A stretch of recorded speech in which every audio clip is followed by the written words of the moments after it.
Foundation? What's up, Foundation? What's up, Foundation? Man, it's me, your big partner, Tony.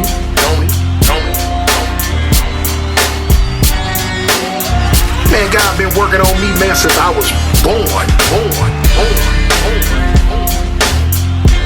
And don't forget, man. I represent Jesus Christ.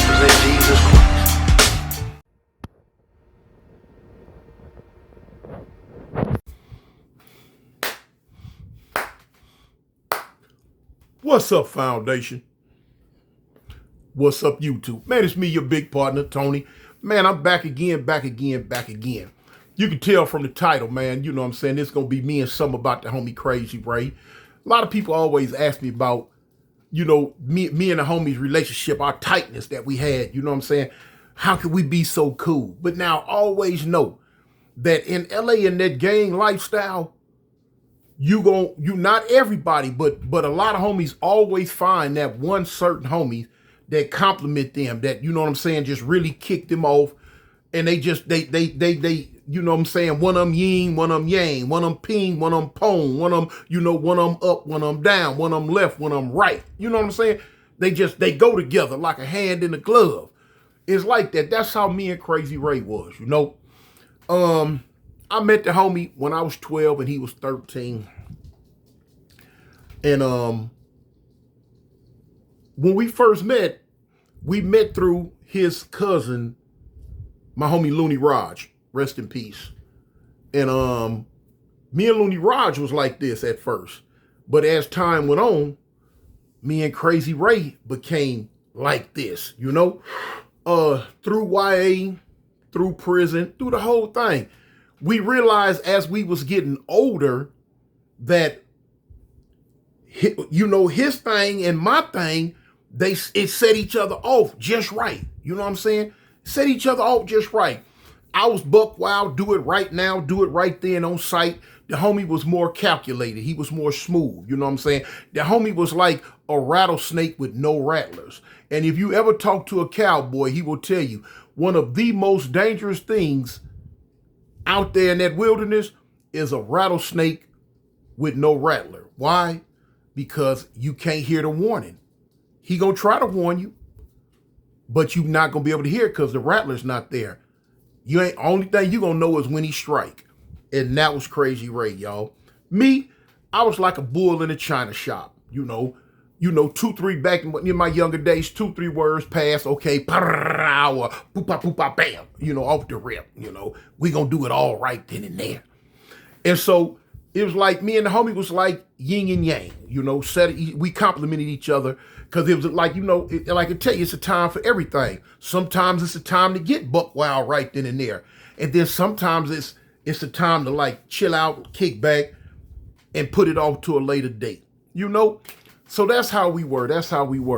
Over the years, I spoke about me and the homie so much that, you know, a lot of people ask, well, do I know who did it, and how did I feel about it? Did I get some get back and all this sort of stuff? Those type of questions, I never answered it. That type of stuff wasn't even to be spoke on, you know. But what I always realized years and years later is that God had a plan for me, and He had a plan for Ray. You know, I'm gonna go back to some of the times, man, when we was just out there, man, on them corners. Like I say, me and him together, man, we was so volatile that even in our own turf, homies didn't want to be around us. You know, since I've been out of prison now in these 2000s and stuff, when I would go back to the set. Yeah, which y'all seen me millions of times in my past videos, you know, hood vlogs, just, you know, whatever. I was around a lot of homies that was around back then, and our relationship now was totally different now than it was back then when me and Ray was running together, you know, and it spoke to me. It said a lot to me. Is like they didn't mind being around me now. Now, I don't know, it was because I have changed so much over the years, or it's because they might have grew up, got older and bolder. I don't know what it was.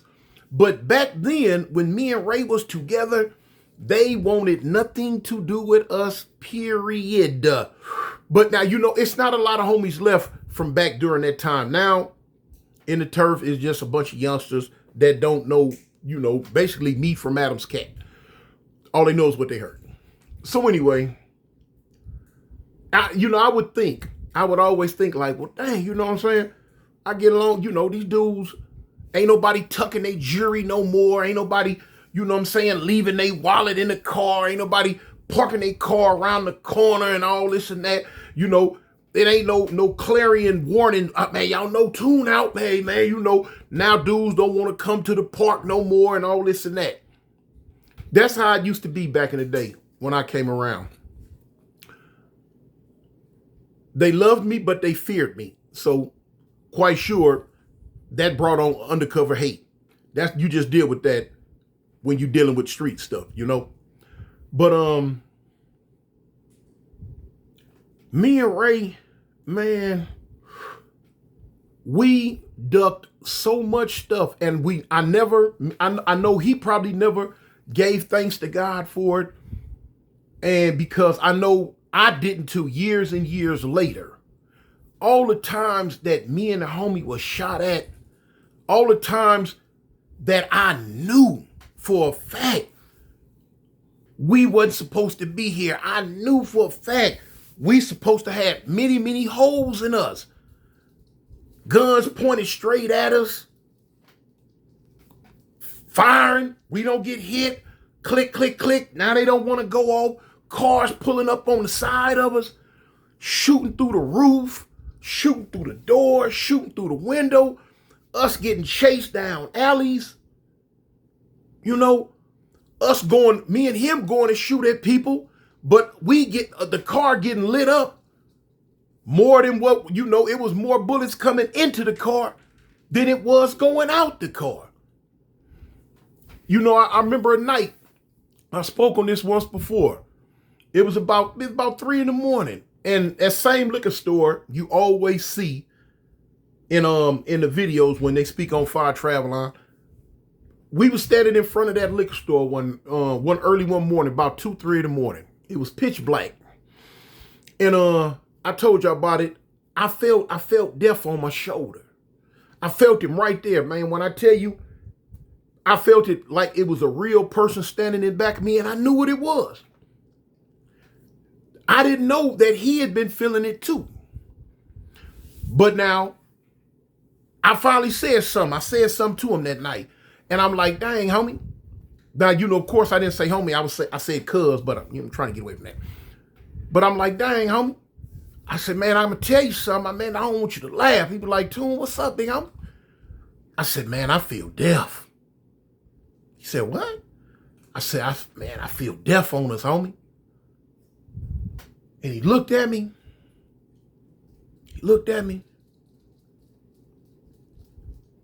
He said, man, I've been feeling it too.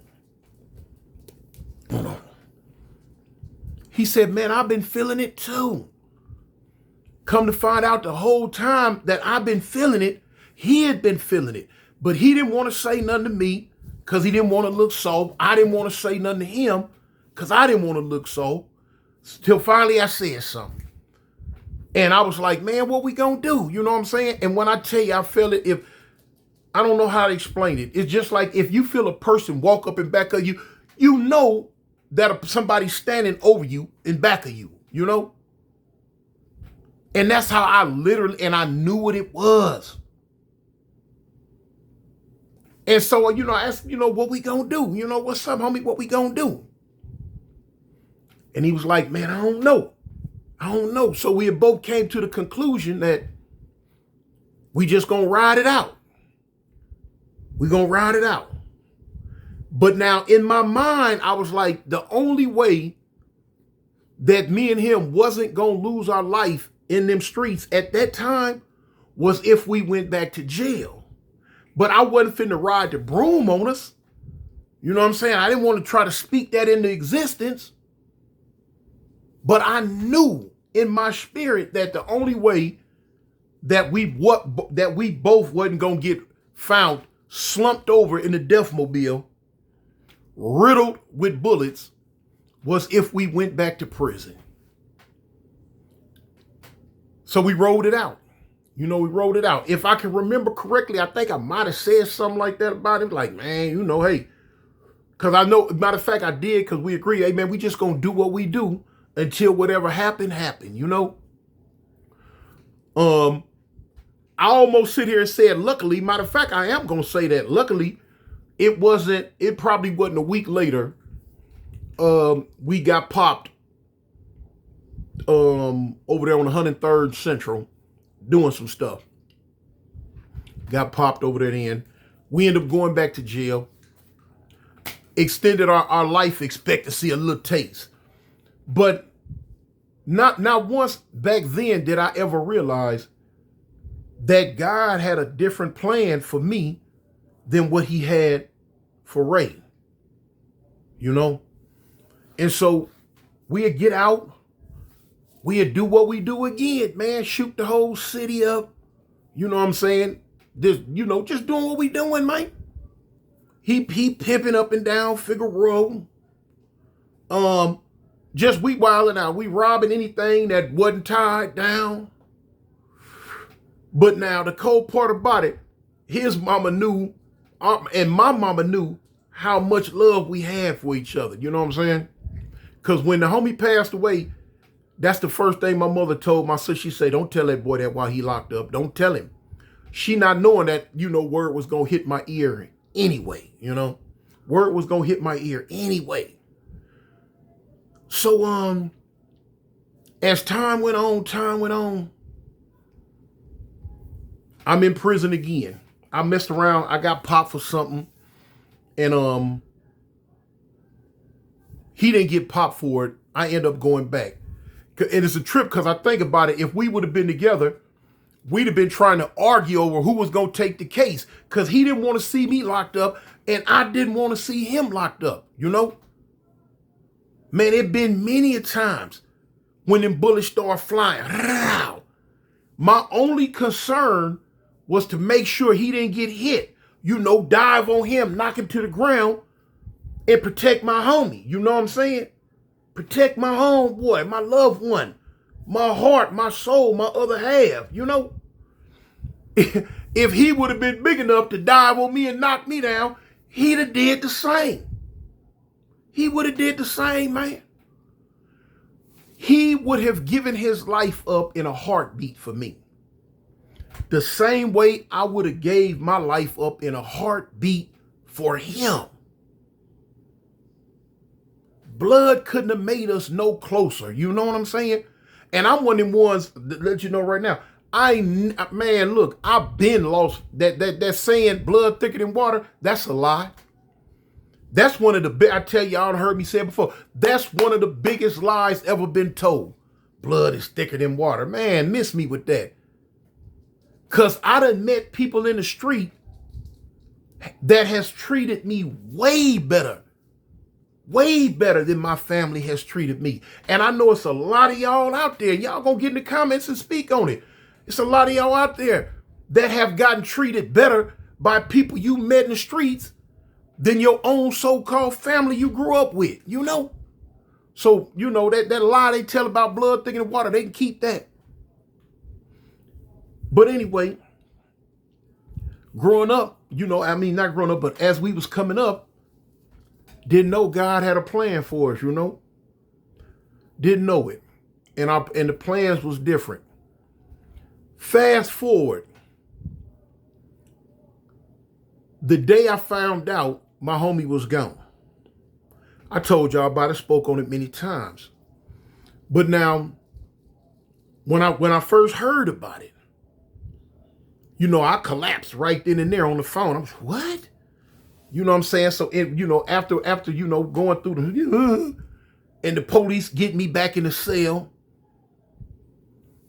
I'm crying, tripping. I had long braids. I said, man, my braids was down on my chest. Not just taking the hair down and boom, but just my braids. that was one of the things me and the homie was known for in the streets. The long hair twins. We both kept that crop. Both kept that long hair, man. The homegirls used to fuss and fight with each other on who was going to be able to braid me and the homie hair. I'm a braid it. You know what I'm saying? The homegirls didn't really fear us. The homies, they didn't want nothing to do with us. But the homegirls, they was like, yeah, they crazy, but so what? They ain't crazy on us. And that's real. We'd go crazy on somebody else about them, but we wasn't going, we was very, very overprotective of our homegirls, man, But now the day when I found out about it, I'm in the cell, man, crying. I'm cutting my hair. I've had a little piece of razor. You know what I'm saying? Kept a little piece. Homie in the cell was from Main Street. He was like, man, you tripping too much, man. What's wrong with me, man? I'm going crazy. But now, this is the thing. I told y'all, to get to this part about how I curse God, you know what I'm saying? And a lot of people don't believe God is a forgiving God. But that night, man, I cursed God out. I told him I, didn't believe in him no more. I cursed him out. And the only thing I kept saying, I kept crying, I kept saying over and over, like, why you didn't take me? Why you taking from me, God? Why you didn't take me? And I said it over and over. Probably 100 times, looking up, and I was mad at God. You know what I'm saying? All that, I hate you. You did this. I ain't gonna never do. I was mad at him, y'all. Some of the words I was using toward him, I'm a blessed man that he even forgave me, But I was hurt. And I couldn't understand why he took Ray from me and left me. Why you didn't take us at the same time?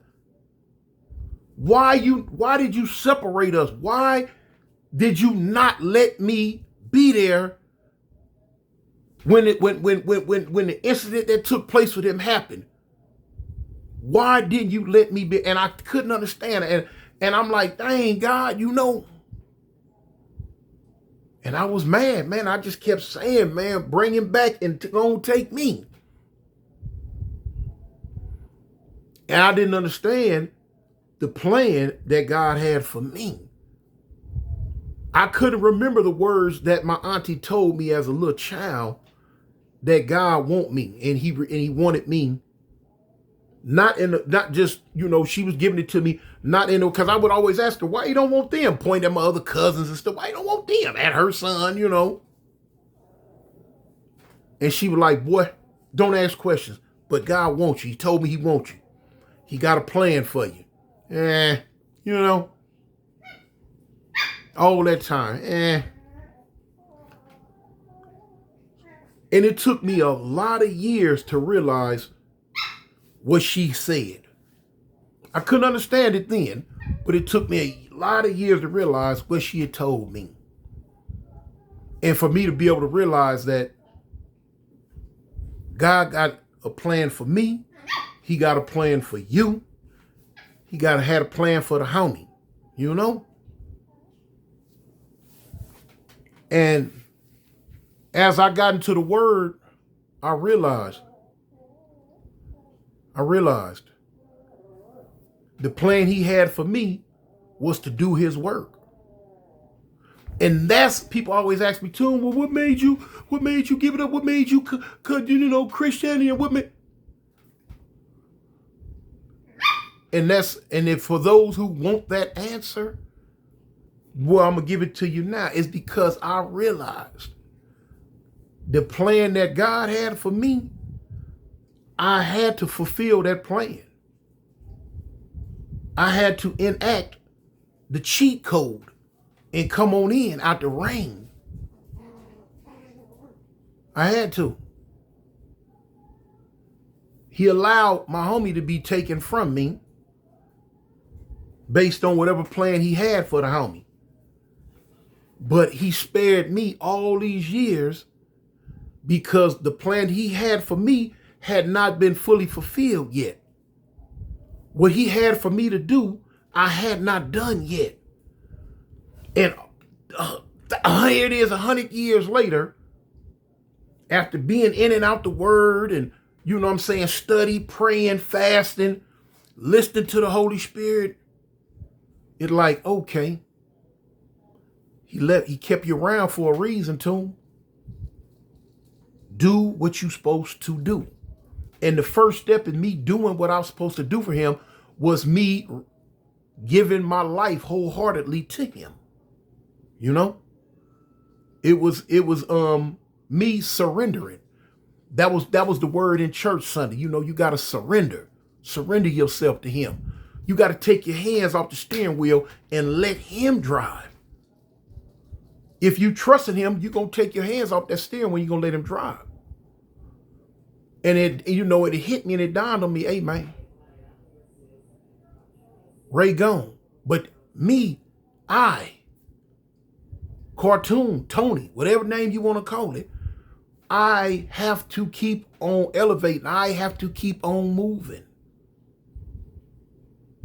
I have to fulfill what he want me to fulfill. And you know, the same way I tell you that the Holy Spirit will speak to you just like me and you speaking now. He done told me what it is. And even though Ray gone, I got to do what God wanted me to do. And that's what I chose to do. For those who ask me, well, Toon, why did you just up and get your... Hey, when that calling come, it's there. Ray gone. But one thing I know he proud of me now. I know he proud of me. Whatever direction he may have went, I know he proud of me now. You know? So, yeah. So, for those who ask, well, Toon, why did you just... yeah. There you go. God had a plan for me. That's why he spared me all these years. After all the gun battles, stabbings, fightings, packed out, put in the hospital, stuff broke, beat up on me. He had a plan for me. He let me get whooped. He let me get whooped. You know what I'm saying? God, for many years, he let life whoop my feet. Until I finally realized, hey, man, you gonna do what he say. You know. And the cold part about it, now that I'm doing what he want me to do, I feel so much better, y'all. Tell the people you love them. And I represent Jesus Christ, man. Peace. I'm out.